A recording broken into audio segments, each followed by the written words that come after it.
Po sa inyong lahat. Ayun, hallelujah. At sa dapat may kasamang ngiti yan, ano? Huwag natin sabayan yung mga parang makulimlim na panahon sa ating kalagitnaan. Because ito ay araw ng kasiyahan sa pagdiriwang, una sa lahat. Sabi nga kanina yung kabutihan ng Diyos na siyang nakasama natin sa loob ng isang dekada. Purihin ng Diyos, ano? Kaya sa umagang ito ay ako'y naniniwala na mayroong magandang gagawin ng Panginoon. Sino naniniwala dyan? Yes, kailangan po ibigyan po natin ng tamang kaisipan, tamang pag-welcome sa Diyos sa mga oras na ito. Hindi aksidente na ikaw naririto. Dinako ka ng Diyos marahil may nag-invite sa'yo. Hindi aksidente na ikaw naman ay nadako sa lugar na ito. Naniniwala ako na naaabot ng aking tinig ang kabuuan ng lugar na ito. Bagamat hindi naman todo-todo yung ating sound system. Pero alam nyo, ang kapangyarihan ng Diyos pag kumilos, mamamangha ka. Hallelujah. Sabi nga sa ating tema kanina, binasa, reach out. Alam niyo, ang Panginoon ay hindi lamang Diyos na sa pangalan, kundi ang ating Panginoong Diyos ay buhay. Hindi niya tayo maaabot kung ating Diyos ay hindi buhay. Kaya sa umagang ito, gusto kong ihanda po natin ang ating mga puso, ang ating mga isipan, ang ating mga pandinig, pansamantala, maikli lamang po ito. Gusto kong marinig ninyo kung ano ang mensahe ng Diyos sa atin sa umagang ito. Hindi nang aking sasabihin, hindi nang nais kong mensahe ipapaloob sa inyo, kundi ang mensahe ng Diyos sa magitan ng kanyang banal na salita. Tayo muna po ipasamantala manalangin. Aming Ama sa langit, maraming salamat sa umagang ito. Dinadalangin ko, Diyos, na katagpuin mo kami dito sa lugar na ito. At hayaan mo yung banal na Espiritu ang siyang lumukob sa amin sa mga oras na ito, O Diyos. Pinupuri ka, sinasamba. Dalangin ko, buksan mo ang mga mata, ang mga tainga at kanilang mga puso upang hindi lamang marinig kung hindi tanggapin ang iyong buhay na salita sa umagang ito. Maraming salamat, Ama. Ito po ang aking dalangin sa iyong matamis na pangalan, O Jesus. Lahat po ay magsabi ng Amen. Hallelujah.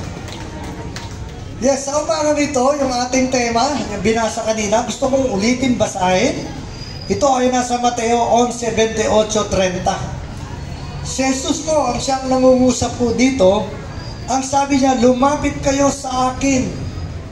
Kayong lahat na nahihirapan at lubhang nabibigatan sa inyong pasanin. At kayo'y bibigyan ko ng kapahingahan. Pasanin ninyo ang aking pamatok at matuto kayo sa akin sapagkat ako'y maamo at may mababang loob. Makakatagpo kayo sa akin ng kapahingahan sapagkat madaling dalhin ang aking pamatok at magaan ang pasaning ibibigay. Alam nyo, ito kumbaga sa kanta, sa awitin, ito ay talagang gasgas na. Maraming pagkakataon, ito'y atin ang narinig, ito'y atin ang nasubukan. Pero alam niyo, ang salita ng Diyos ay hindi naluluma. Hindi kagaya ng awitin. Nasikat ang awitin ngayon, pagkalaanan nilang buwan, taon, nawawala na. Pero ang salita ng Diyos, mawawala ang langit at lupa, pero ang salita niya mananatili. Amen po ba yan? Amen. Palakpakan natin ang Panginoon. Heaven and earth shall pass away, but my word will never pass away. Ang sabi ng Panginoon. Kaya sa umagang ito, I believe, naunawaan na ninyo kung anong ibig sabihin ng mensahe ito. Pero ang tunay na konteksto po, nitong salita na ating pinabinasa, ito po yung nangyari po ng kapanahunan ng Panginoong Jesus. Doon sa mga tao doon, sa kanilang kapanahunan, na mga oras na yun ay nagkaroon po ng decree, o nagkaroon po ng parang panukala, doon sa mga religious sekta o sektor o sa mga gobyerno ng panahon na yan. Hindi lang dahil sa sila may mga kanya-kanyang kabigatan, kundi marahil nabasa ng Panginoon na sa kanilang mga kaisipan, sa kanilang mga puso na bagabat ang mga tao noong unang panahon na yan. Kaya ang sabi niya, kayong lahat na napapagod, halika kayo't lumapit sa akin. Sino po rito hindi napapagod? Sino rito ang walang problema sa umagang ito? I believe walang nakakapagtaas ng ang ating mga kamay. Kaya itong oras na ito, nasa tamang lugar, nasa tamang oras ka sa mga oras na ito. Bakit? Kasi nais kanyang katagpuin, nais kanyang abutin ng Panginoon. Gaya ng sabi ko, siya ay Diyos noon, ngayon, magpakailanman. Ang Diyos na sinasamba natin ay Diyos noon at ngayon ay iisa. At ang Diyos natin ay buhay. Siniwala ba kayo na ang Diyos natin ay buhay? Amen! Nangungusap siya sa iyo, I believe, yung kanyang paganyaya, halika kayo. Siguro gusto kong sabihin mo sa sarili mo na ako yun. Sabihin mo, ako yun. Huwag kang tumingin sa katabi mo. Ikaw yung kinakausap ng Panginoon. Itong mensaheng ito, mensahe ng panahon na yon, nung sinabi ko na nagulumihanan yung mga tao noon, yung mensahe noon at ngayon ay iisa. I believe, ganun din ang nakikita ng Diyos sa atin sa mga oras na ito. Marahil nung pumunta ka dito, meron kang kabigatan, meron kang alalahanin, meron kang problema. Physically, mentally, emotionally, maging lalo na sigit sa lahat, spiritually. Kaya sa oras na ito, nais ng Diyos na abutin ka. Pansinin niyo yung ating tarpaulin, yung ating tema, yung kamay nakaganon. Hindi po kamay ko, kundi kamay ng Panginoon. Siya po'y bumaba dito upang ikaw at ako ay kanyang abutin. Ngunit kailangan natin magdesisyon sa umagang ito. Anong klaseng desisyon? Desisyon na pagbubukas ng ating puso sa oras na ito, natin pakawalan. Mga kapatid, gaya na sabi ko, gasgas na itong mensahe nito, narinig na ng maraming beses, ngunit hindi na desisyon. Ang kailangan po sa umagang ito ay desisyon na ikaw, una sa lahat, ay kailangan mo si Jesus. Sabi mo sa katabi mo, kailangan mo si Jesus. O ngayon sabi mo sa sarili mo, mas kailangan ko si Jesus. Kaya ang kailangan natin ay isang importanteng desisyon sa ating mga buhay. Kaya si Jesus nung dumating sa lupa, ano ang naganap? Una sa lahat, kaya dumating si Jesus, nakita niya ang mundo ay napakagulo. Maraming tao ay hindi pupunta sa kanyang kaharian. Kaya nakita ng Ama, doon sa kalagitnaan, isinugo niya walang iba kundi ang ating Panginoong Jesucristo upang sa ganon ikaw at ako ay magkaroon ng buhay na walang hanggan. Magkaroon ng kaligtasan hindi sa pamamagitan ng reliyon kundi ng isang relasyon, tunay na relasyon na nagmumula kay Kristo Jesus. Wala pong reliyon na makapagliligtas. Wala pong reliyon na makapagbibigay ng kapayapaan. Kapayapaan na nanggagaling sa ating Panginoong Jesus. Ang sabi ng Panginoon sa Juan 14:27, ang sabi niya, kapayapaan ipinagkakaloob ko sa inyo. Kapayapaan na hindi kayang ipakaloob ng mundong ito. Kapayapaan na binibigay ko sa inyo mula sa akin. Kaya nga sa oras na ito, alam ng Diyos kung ano ang dinadala ng bawat isa. Ano ang iyong mga alalahanin? Ang sabi ng Panginoon, halika kayo. Halika kayo, kayong lahat na napapagal. Kayong lahat na napapagod. Sapagkat naririto ako upang magbigay sa inyo ng kapahingahan. Alam niyo, pag sinabing pahinga sa mundo, ang pahinga ay yung mamasyal, maglibang, o pumunta sa mga beaches, magre-relax, o magpapamasahe. Yun po yung kapahingahan ng mundo pansamantala. Pero yung kapahingahan na pinagkakaloob at inaanyaya ng Diyos, hindi pansamantala. So, the moment you open your hearts to the Lord Jesus Christ, antimano yung kapahingahan, matatamo mo na. Kaya ngayong oras na yun, kahit nakaupo ka, Kahit alam mo na ikaw ay mayroong mga alalahanin, kabigatan, kapatid, huwag kang mag-alala. Hindi ka lalabas, uuwi sa lugar na ito na hindi ka nakatanggap ng kalayaan. Amen. Tunay na kalayaan. Amen. Symbolical po itong ating 10th year anniversary. Tignan ninyo yung lugar, kalayaan. Ayan, umiliwanag na ang araw. Hallelujah. Hallelujah. Symbolically speaking, itong place natin sa 10 taon ng ating anibersaryo, ito po ay napakagandang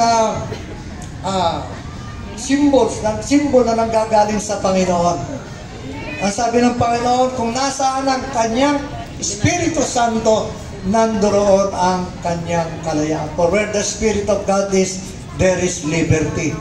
Sa umagang ito, maraming makakasumpong ng kalayaan.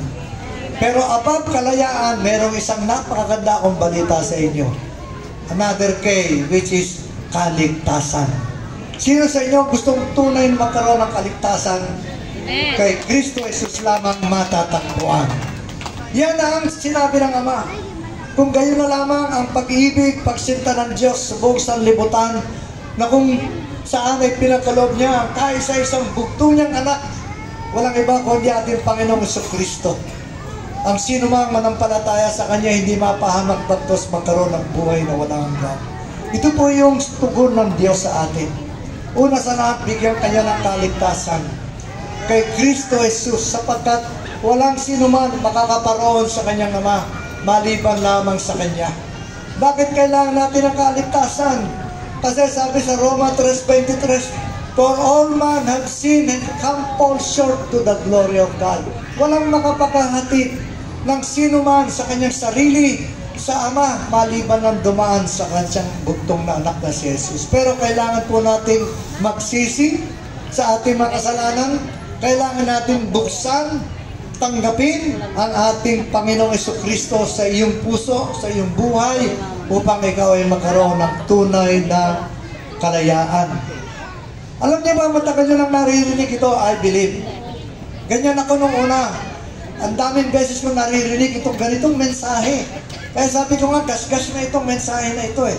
Pero sa dami ng pagkakataon na pinalampas ko, nung ako'y tumanggap sa ating Panginoon, parang sabi ko, sayang, sana doon ko pa tinanggap ang Panginoon. Kapatid, marahil isa ka doon sa mga taong ito tinutukoy ko.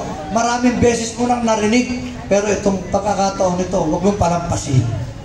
Huwag mong palampasin, lalo na ikaw na dati na sa Panginoon na tumalikod ng lamig. Ito rin ay mensahe para sa iyo. Kaya nga, kalayaan eh. Kalayaan, heart. Ito rin yung kalayaan ng bawat isa sa umagang ito upang ikaw, ako, tayong lahat manumbalik sa ating Diyos na buhay. Amen! Hallelujah! Kaya anong dapat natin gawin? Ang sabi ng Panginoon, Revelation sa Pahayag 3:20, ang sabi niya, ako ay kumakatok sa pintuan ng inyong puso, na sino man sa inyo magbubukas nito. Ang sabi ng Panginoon, ako ay papasok, makakasama ninyong maghahapunan. Ibig sabihin, pag tinanggap mo si Jesus ay papasok sa iyong buhay, makakasama mo. At hindi ka niya lilisanin magpakailanman. Yan ang sabi niya. Kaya ang sabi niya, hali kayong lahat kayong napapagal. Subukin niyo ako, sapagkat ang aking pamatok ay lubhang magaan. Alam niyo mo ba yung pamatok? Yung nilalagay dito sa baka o kalabaw na ginagamit sa pag-aararo. Alam niyo, ang picture po pala ng tunay na pamatok, dalawa. Isang malaking pamatok, isang maliit na pamatok. Yung malaking pamatok doon sa mga experience o kumbaga yung meron na mahabang karanasan o yung mature, malaking baka ito. Doon sa isa naman, yung maliit na pamatok, kasi nag-uumpisa pa lamang siya. Learner ang tawag doon. Kung ikaw ay maliit at learner, hindi mo kakayanin talaga eh. Hindi mo kakayanin ang dinadala mong problema, kabigatan. Kaya sabi ng Panginoon, hali kayo, subukin niyo ako, subukin niyo ang aking pamatok, sapagkat ang pamatok ay lubhang magaan. At bibigyan kayo ng kapahingahan. Ang kapahingahan hindi po pisikal. Ang kapahingahan po ay yung kaluluwa po natin na pagod na sa dami ng mga naging nakaranasan, sa dami ng mga problemang dinanas natin, mga kapatid, sa umagang ito. Inaabot ng Panginoon ang kanyang kamay. Aabutin mo ba sa umagang ito? Amen. Aabutin mo ba? Amen. Bubuksan mo ba ang puso mo sa kanyang pagkatok? Amen. Hallelujah! Kapag ginawa mo to, kapatid, ang sabi niya, anumang daraanan mo, makakasama mo ako. Huwag kang matakot. Fear not, for I am with you, even to the very end of this world, of this age. Kaya sa umagang ito, I believe, marami tayong mga nakikinig sa paligid natin. Iba-iba ang dalahin. Hindi mo nakikita, pero nakikita ng Panginoon. Kaya ang pag-aanyaya niya, hindi lang sa individual. Kaya sabi niya, hali kayo. Tayong lahat, pero kasama ka doon. Huwag mong palampasin, kapatid, itong oras na ito. Na ikaw ay uuwi na talunan, uuwi na lugmok, uuwi na dala-dala mo ang pighati, kabigatan at problema. Subukin mo ang Panginoon. Subukan mong buksan mo ang iyong puso sa Kanya.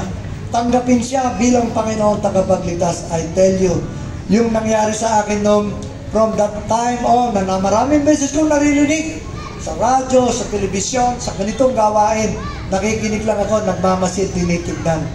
Pero nung oras na ako'y nagdesisyon, alam nyo, yung buhay ko never the same again. Yun yung gustong paranas ng Panginoon sa atin. Kuhani ang lahat yung kabigatan. Hindi mo kakayanin ang takbuhin ng buhay na merong bigat. Kaya dalawa yung pamatok. Si Jesus kasama natin at ikaw, kasama mo siyang maglalakbay sa daigdig na ito. Kasama mo siyang tutugon sa lahat ng bigat ng buhay, sa lahat ng problema, sa lahat ng mga dinagdaraanan natin, kasama natin ang Panginoon. Kaya sa umagang ito, mga kapatid, isa lang ang nais ng Panginoon sa atin, na ikaw, ako, tayong lahat ay tunay na makasumpong sa tunay na Diyos. Diyos ni Abraham, ni Isaac at si Jacob. Diyos noon at ngayon ay iisa. Espiritu Santo noon at ngayon ay iisa na nandito sa lugar na ito. Kaya purihin ang Panginoon sa pagbibigay sa atin ng pribileho na magkaroon tayo ng gathering sa lugar na ito. Sa oras na ito, binabanal ng Panginoon ang buong lugar na ito. Sino po naniniwala na merong himala na magaganap dito sa Kalayaan Park sa ating kasampung anibersaryo? Amen. So yun po yung kailangan natin. Kailangan natin manampalataya sa ating Panginoong Jesucristo. Kailangan natin magdesisyon sa oras na ito.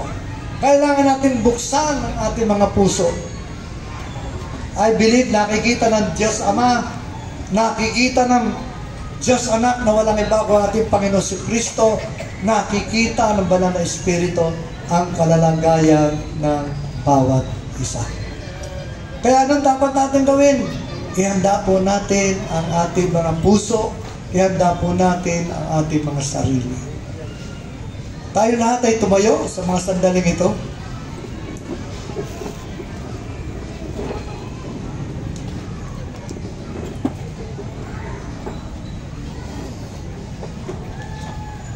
Lumakad kayo sa akin, ang sabi ng Panginoon.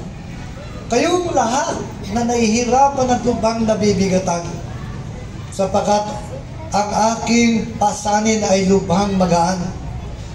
Subukin niyo ako na ang aking pamatok ay magaan upang ikaw ay aking makasama sa lahat ng takbuhin ng inyong mga buhay. Kaya sa umagang ito, kung nais mo makasumpong sa Panginoon sa oras na ito, gusto mong makatanggap ng tunay na himala sa oras na ito, gusto mong magkaroon ng tunay na relasyon sa Kanya, dito sa Kalayaan Park, matatagpuan mo. Kung ikaw ay nandirito, naririnig mo ang aking tinig, ginagamit ng Diyos ang aking tinig upang abutin ka, kapatid. Sino man sa inyo ang nais na tumanggap sa Kanya, buksan ng puso niya at magsisi, sumunod ka sa maikling panalangin na ito. Panginoong Jesus, tinatanggap kita sa aking puso. Humihingi ng kapatawaran sa lahat ng aking makasalanan. Salamat, Jesus, sa iyong kapatawaran sa akin. Simula sa oras na ito, ikaw na ang aking Panginoon. Ikaw na ang aking tagapagligtas. Ikaw na ang hari ng aking buhay sa oras na ito. Kaya Jesus, salamat o Diyos sa iyong tunay na pag-ibig sa aking buhay. Sa pangalan ni Jesus. Kapatid, kung tinanggap mo ito sa iyong puso sa oras na ito, tunay nga nagkaroon ka ng kaligtasan sa iyo. Another miracle na gustong gawin ng Panginoon, aside doon sa iyong the greatest miracle ever na tinanggap mo, which is salvation of mankind through Christ Jesus. Gusto kong tanggapin mo ang isa pang himala ng kagalingan. Ano man ang meron ka sa umagang ito, problema, kabigatan, o ano man physical na meron ka sa umagang ito,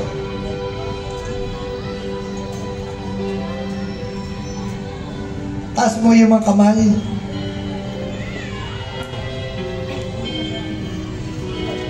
Doon sa mga tumanggap ngayon at saka yung mga nag-renew ng kanyang relationship sa Panginoon,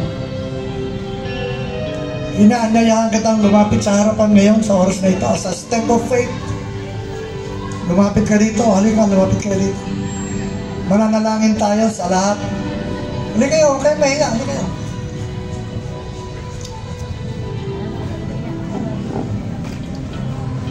Lahat po na may mga kabigatan, lahat na may karamdaman na dinako niya dito, naniniwala ako na merong ginawa ang Panginoon sa iyo. Unang-unang himala ang ginawa ng Lord sa iyo, kaligtasan. Sapagkat si Jesus ang may likha noon, hindi ang tao, hindi ang reliyon. Unang tinanggap kong himala ay ang kaligtasan. Ngayon, merong himala ang gagawin ng Panginoon sa iyo. Sa pangalan mo, Jesus, in the name of Jesus, tanggapin mo sa oras na sa magitan na yung panampalataya. Nakikita ng Panginoon ang puso mo, kapatid. Yung pagbubukas mo ng puso sa Kanya,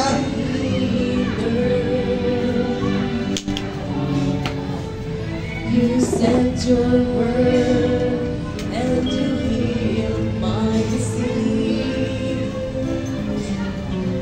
You are the Lord, my healer. May mga karamdaman sa baga na ngayon ay pagagalingin ng Panginoon.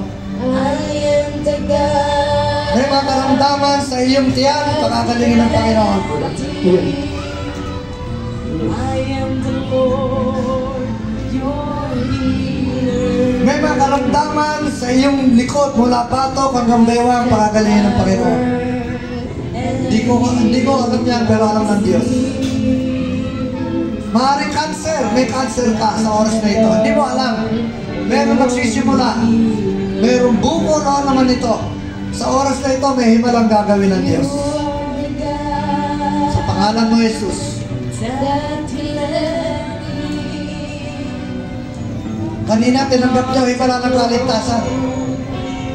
Hindi ko kayo tinawag sapagkat gusto ko ikaw at ang Diyos ang magdesisyon sa oras na yun. Kasi maraming pumupunta upang tumanggap, pero after pagtanggap, hindi makita ang buhay ni Kristo. Kaya ngayon, nandirito ka, nilinis ka ng Panginoon, tinanggap mo siya. Ngayon naman, tanggapin nyo sa magitan ng pananampalataya ang haplos ng Panginoon, yung kanyang pagkanyaya. Hani kayo upang hindi lang kayo bigyan ng kagaanan, katugunan sa inyong mga problema, pagkabigatan, kundi pati kagalingan na hindi lang ng kaluluwa, kagalingan ng pisikal na katawan. Siya noon, ngayon, magpakailanman iisa. Nagpapagaling doon, nagpapagaling ngayon. Wala pong magic sa Panginoon. Sapagkat gusto ng Panginoon makita ng mundo na siya ay Diyos. Kaya ngayon, naniniwala ako na mayroong himalang gagawin. You sent your word and you healed my disease. Mula ulo hanggang talampakan, anumang karamdaman meron ka, tanggapin mo, pagalingan mo. Uuwi ka ngayon, may kalayaan sa kasakitan. Uuwi ka ngayon, may kalayaan sa hindi pagpapatawad. Uuwi ka ngayon sa kalayaan sa meron kang mga bagay na hindi mo na isusuko sa Diyos. Pero ngayon, uudyukan ka ng banal na Espiritu, isuko mo nito. Ikaw at ang Diyos ang nakakabatid nito. Naririto ang ating mga pastor upang kayo ay samahan sa panalangin. Paikutan kayo sa umaga nito. Kaya humanda na kayo, get ready to receive. Kita-kita ko, kapatid natin na ito, hinihingi po ng Panginoon. Ayan. Kapatid, ikaw na nakaiting, nakataas kamay, dalawa, halika rito. May special na gagawin ng Lord sa'yo. Halika rito.